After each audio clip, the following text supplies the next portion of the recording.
As we saw in another video, every data that you enter in Hexfit will be visible in a graph format. You simply have to click on the actual data and then a graph will appear to show you the evolution of this data. But that being said, you can always push the data analysis further by creating your own graphs. Let's see how to do this. First of all, you have to understand that your customized graph will be visible in a board format. A board is basically a place where you can select every graphs that you want to see quickly.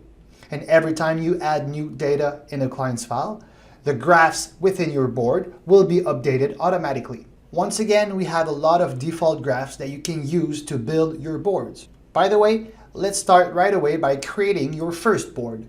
By clicking on this button right here, you'll be asked to name your board, set keywords if you want to find it quicker, and set the visibility of your board.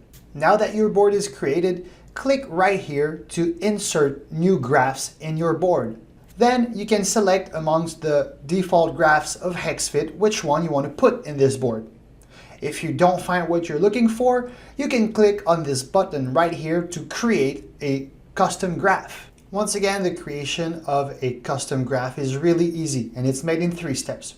First of all, of course, you can name the graph. Then you can select the data that you want to display in the graph. Then, on the second part, you can select what type of graph you want to display. Is this a line chart, a bar graph, a pie chart graph, a spider web chart? So basically, however you want to display the data that you want to track, you can select the type of graph that you want. At the last step of the graph creation, really make sure that you set a name for this graph. Then you can set the date range that you want your graph to display. When you're done, just hit save. Then you'll be able to find the graph that you just created in the list of the graph that you can select to build your board. Now that you've added all the graphs that you wanted in your board, you can go and set the size for each and every graph that you want to see in your board.